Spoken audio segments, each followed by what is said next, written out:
के नेतृत्व ने दिशा निर्देशन दिया कि कार्यकर्ताओं कैसे 2024 में प्रधानमंत्री नरेंद्र मोदी जी के नेतृत्व में हमें इस देश में चुनाव में फतह करना है, 400 से अधिक सीटें लानी। ये धारणा से चल रहे थे और अब मैं बता दे रहा हूँ कि अगले चुनाव में विधानसभा में 7 की 7 सीटों पर बीजेपी लड़ेगी और चुनाव जीतेगी। जल्द रहेगा ना सीपीआई रहेगा। कार्यकर्ता 365 दिन 24 घंटे काम कर रहे हैं। वो कार्यक्रमों पे कार्यक्रम कर रहा है और संभवतः हिंदुस्तान के इतिहास में कभी भी किसी राजनीतिक दल के कार्यकर्ताओं की इतनी व्यस्तता नहीं रही है जितनी व्यस्तता पिछले 9 सालों से प्रधानमंत्री मोदी जी की प्रेरणा से हो रही है। तो मुझे लगता है कि पार्टी उत्साहित है, पार्टी तैयार है।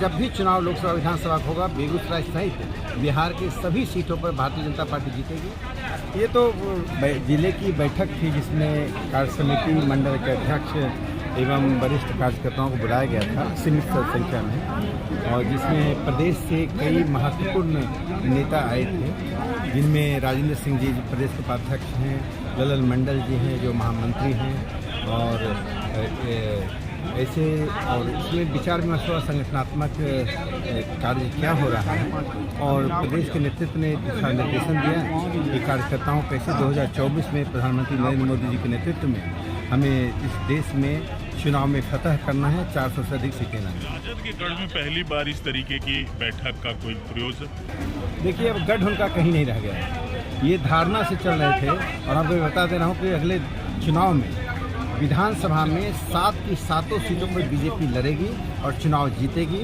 ना राजद रहेगा ना सीपीआई रहेगी। ये कह रहे थे सर कि जो कार्यक्रम आप लोग कर रहे हैं, दूसरी तरफ विपक्षी सीट शेयरिंग में व्यस्त हैं और आप कार्यकर्ताओं को उत्साहित करने का कार्यक्रम किए जा रहे हैं। देखिए, हमारा कार्यकर्ता 365 दिन 24 घंटे काम कर रहा है। वो कार्यक्रमों पे कार्यक्रम कर रहा है और संभवतः हिंदुस्तान के इतिहास में कभी भी किसी राजनीतिक दल के कार्यकर्ताओं की इतनी व्यस्तता नहीं रही है जितनी व्यस्तता पिछले 9 सालों से प्रधानमंत्री मोदी जी की प्रेरणा से हो रही है। तो मुझे लगता है कि पार्टी उत्साहित है, पार्टी तैयार है।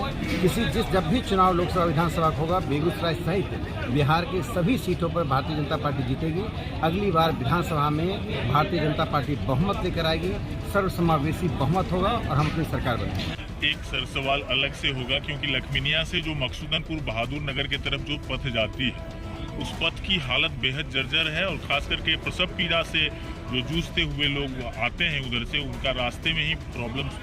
देखिए, उस समस्या की ओर ये बहुत बड़ी समस्या सर ध्यान दिलाया है और उसकी ओर मैंने जिलाधीश से बात भी की थी कि उसे योजना में शामिल कीजिए। थोड़ा जिले में जो कार्य करने की रफ्तार है प्रशासन की, वह रफ्तार संतोषप्रद नहीं है।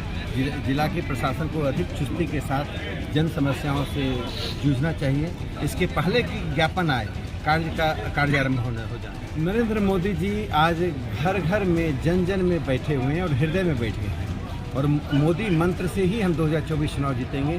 मोदी जी सभी लोकसभा क्षेत्रों में चुनाव लड़ेंगे और उन्हीं के नाम पर, उन्हीं के काम पर और उसी कमल के सिंबल पर हम लोग चुनाव जीतेंगे। अखंड भारत का तस्वीर और हनुमान चालीसा को लेकर के एक शब्द। देखिए, अखंड भारत तो हमारा सपना नहीं, हकीकत है।